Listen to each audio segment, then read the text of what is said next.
marijuana be legalized? That has been a controversial question for many decades. But why is it illegal to begin with? After all, the first president of the United States, George Washington, grew hemp himself. Marijuana wasn't always illegal in the United States.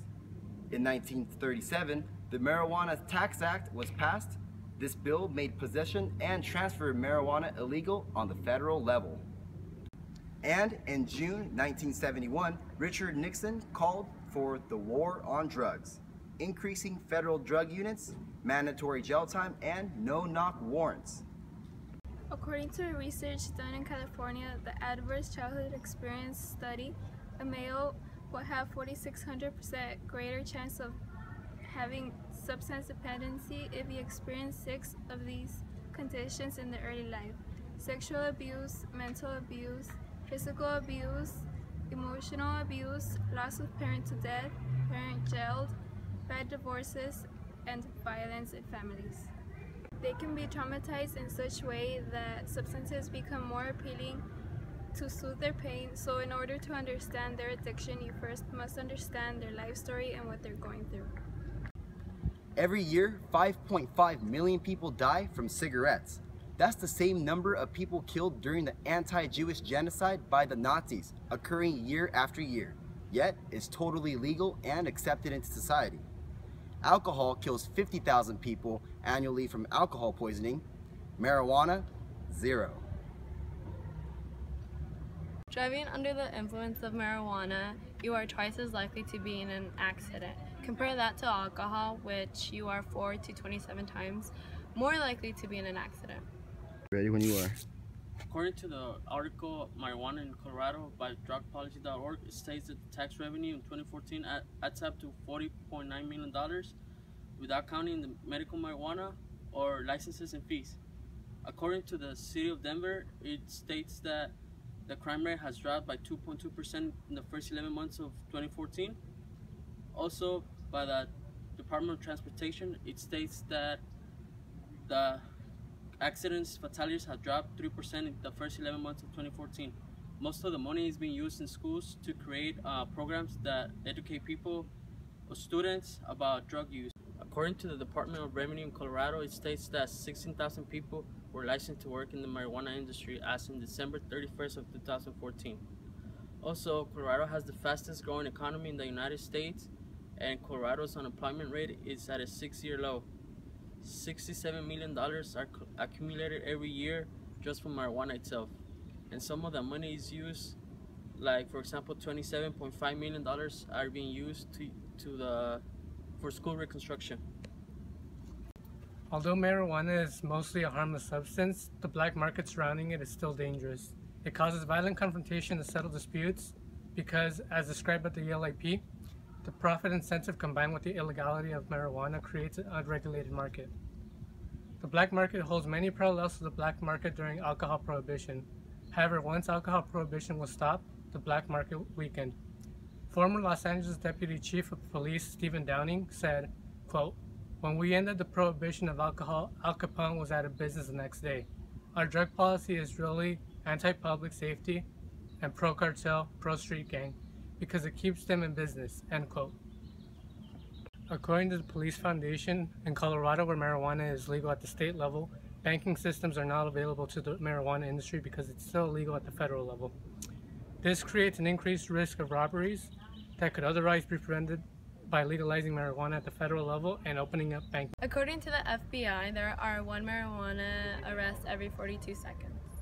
By decriminalizing marijuana, we'll allow police officers to go after real criminals who are committing more serious crimes, which also allows judges and prosecutors to focus more on violent crimes while freeing space in overcrowded prisons.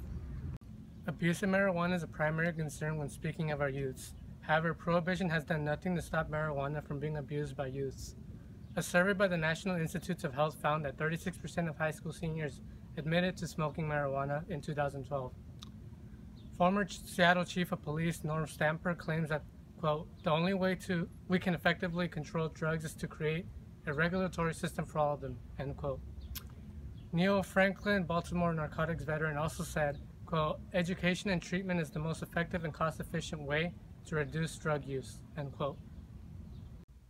According to the journal, The Lancet, releasing March 27, 1999, it says that the use of marijuana has some benefits. Some of those benefits are that it helps stimulate the appetite and also helps control the pain. According to the article, 23 Health Benefits of Marijuana by Jennifer Welsh and Kevin Rodriguez, published on April 20th, 2014. This article mentions some of the benefits that we can get from using marijuana. For instance, marijuana can be used to reduce cancer cells for spreading across the body. Another benefit that the article mentions is that marijuana can also be used to reduce anxiety. Another research done by Harvard medical scholars showed that marijuana can be used to reduce pain, specifically to people who suffer from arthritis.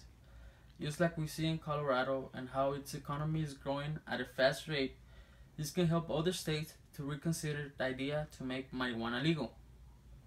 According to the article, Detroit Isn't Alone by Washington Post by Brad Plummer, shares that the city of Detroit filed for bankruptcy with a total debts of $18.5 billion.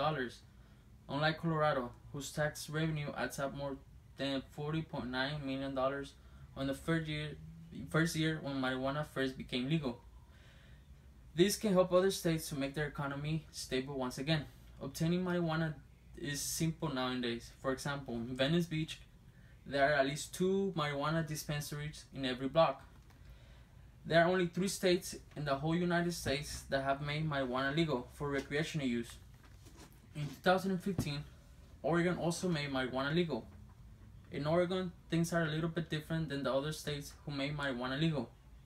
For example, in Oregon, they allow you to purchase up to 8 ounces of marijuana, and at home, you're allowed to grow up to 4 plants per household. At first, Oregon didn't include taxes for people to purchase marijuana, but as in January 4th, the tax percentage ranges between 17 to 20%, and those taxes will go to schools, mental health clinics, drugs and alcohol services, city police, and other cities and counties. Many people believe that marijuana should remain illegal because they argue that marijuana can turn into an addiction. But we can say the same thing about alcohol, because alcohol can turn into an addiction and alcohol is legal in the United States. Others may argue that marijuana affects the mental and physical health of a person. But again, cigarettes harm humans' physical and mental at a much larger scale, because cigarettes can develop lung cancer and also can turn into an addiction just like alcohol.